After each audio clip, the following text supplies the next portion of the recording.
Hi friends, welcome back to చోటు creations. Friends, ఇవాళ మన వీడియోలో వచ్చేసి మసాలా బ్రెడ్ టోస్ట్ ఎలా ప్రిపేర్ చేసుకోవాలో మీతోటి షేర్ చేసుకుంటున్నాను. ఇది చాలా చాలా టేస్టీగా ఉంటుంది, చాలా హెల్దీ కూడాను. సో మనం ఈవినింగ్ టైం స్నాక్స్ లాగా ప్రిపేర్ చేసుకోవచ్చు. ఇది ముంబై అలాగే ఢిల్లీలో చాలా చాలా ఫేమస్ రెసిపీ అనమాట. సో దాని ప్రిపరేషన్ ప్రాసెస్ ఎలాగో ఇప్పుడు ఈ వీడియోలో మీరు చూసేసేయండి. సో ఇందులోకి సేవన్ వేసుకుని తినడం వల్ల చాలా టేస్టీగా ఉంటుంది.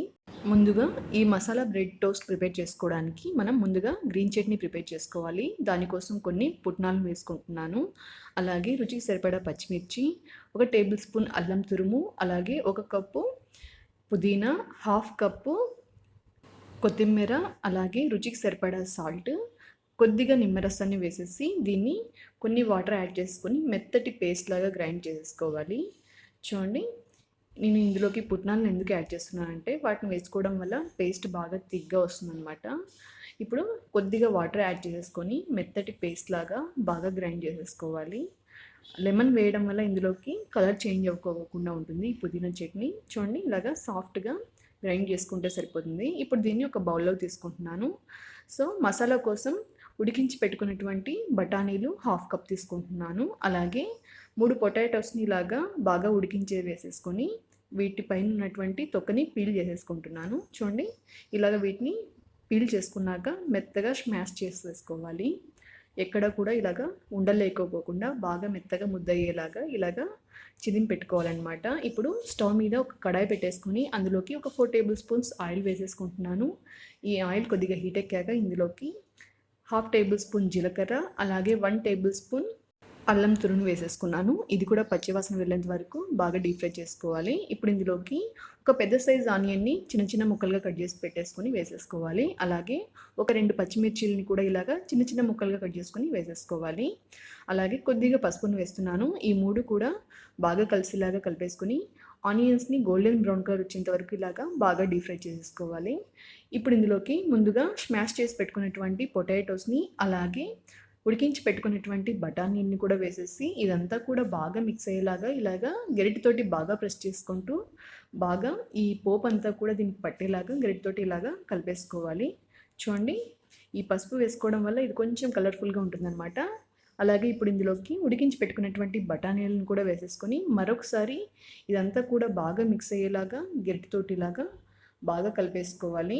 చూడండి, మొత్తం అంతా కూడా ఈ బఠానీలు అలాగే ఈ ఆలు కూడా బాగా మిక్స్ అయిపోయాయి.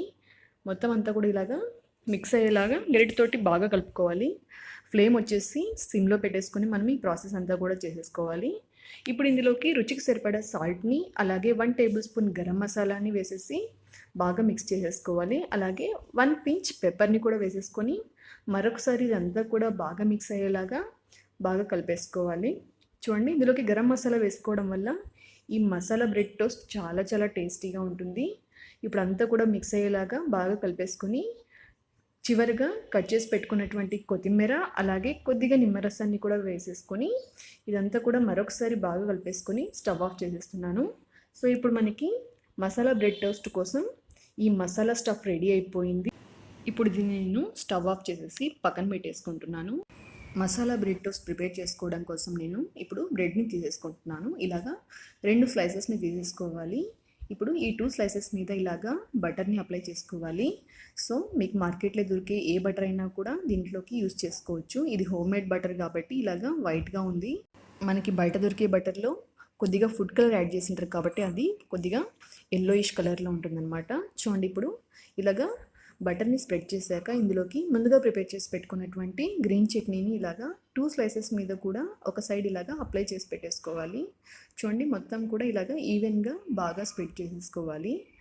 ఇలాగా స్ప్రెడ్ చేసేసుకున్నాక ముందుగా ప్రిపేర్ చేసి పెట్టుకున్నటువంటి ఆలూ స్టఫ్ని ఇలాగా బ్రెడ్ స్లైసెస్ మీద ఇలాగా అప్లై చేసుకోవాలి. సో ఇది కొద్దిగా థిక్గా అప్లై చేసేసుకుంటే తినేటప్పుడు చాలా చాలా టేస్టీగా ఉంటుంది. చూడండి, ఒక 2 టేబుల్ స్పూన్స్ మసాలా స్టఫ్ని ఇలాగ నేను ఈ బ్రెడ్ స్లైసెస్ మీద ఇలాగ ఈవెన్గా స్ప్రెడ్ చేసేసుకుంటున్నాను. సో ఇప్పుడు దీన్ని స్ప్రెడ్ చేసేసుకున్నాక ఇందులోకి మనం చిన్నగా కట్ చేసి పెట్టుకున్నటువంటి క్యాప్సికమ్ ముక్కల్ని, అలాగే కీరా ముక్కల్ని, అలాగే ఆనియన్ ముక్కల్ని, అలాగే టమాటా ముక్కల్ని ఇందులోకి ఇలాగ వేసేసుకోవాలి. సో ఈ ముక్కలన్నిటిని కూడా వేసేసుకున్నాక ఇందులోకి చిటికెడు చాట్ మసాలా కూడా స్ప్రింకిల్ చేసేసుకొని మనం రోస్ట్ చేసుకుంటే సరిపోతుంది. సో వీటిని మీరు స్లైసెస్ లాగా కూడా కట్ చేసుకోవచ్చు, లేదంటే ఇలాగ చిన్న చిన్న ముక్కలుగా కూడా కట్ చేసుకోవచ్చు.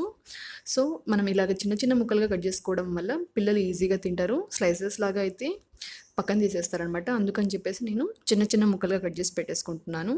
ఇప్పుడు స్టవ్ మీద ప్యాన్ పెట్టేసి 1 టేబుల్ స్పూన్ బటర్ని వేసేసుకుంటున్నాను. ఇలాగా ముందుగా ప్రిపేర్ చేసి పెట్టుకున్నటువంటి బ్రెడ్ని ఆ బటర్ మీద ప్లేస్ చేసుకోవాలి. అలాగే ఈ స్లైసెస్ మీద కూడా కొద్దిగా బటర్ వేసేసి ఈ 2 సైడ్స్ కూడా బాగా రోస్ట్ అయ్యేలాగా మనం గరిటెతోటి ఇలాగా బాగా ప్రెస్ చేసుకుంటూ మీడియం ఫ్లేమ్లో ఉంచుకొని బాగా రోస్ట్ చేసేసుకోవాలి. చూడండి, ఇప్పుడు ఒక సైడ్ రోస్ట్ అయిపోయింది.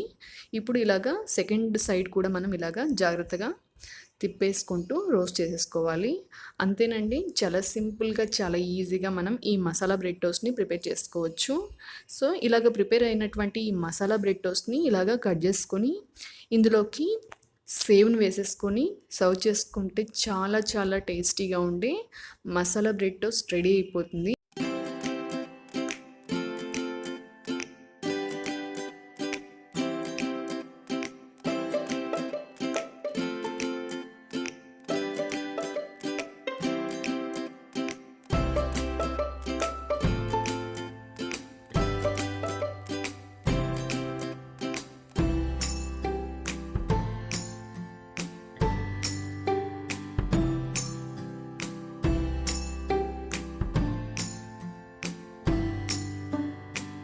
సో ఈ రెసిపీ మీ అందరికీ నచ్చింది అనుకుంటున్నాను. ఈ రెసిపీ మీకు నచ్చినట్టయితే మీరు ట్రై చేయండి. ఎలా వచ్చిందో నాకు కామెంట్ సెక్షన్లో చెప్పండి.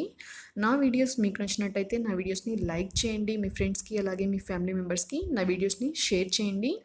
మన ఛానల్ని ఫస్ట్ టైం చూస్తున్నట్టయితే ఛానల్ కింద ఉన్నటువంటి రెడ్ కలర్ సబ్స్క్రైబ్ బటన్ని క్లిక్ చేయండి. అలాగే లేటెస్ట్ అప్డేట్స్ కోసం పక్కన ఉన్నటువంటి బెల్ ఐకాన్ని క్లిక్ చేయడం మాత్రం మర్చిపోకండి. Thank you.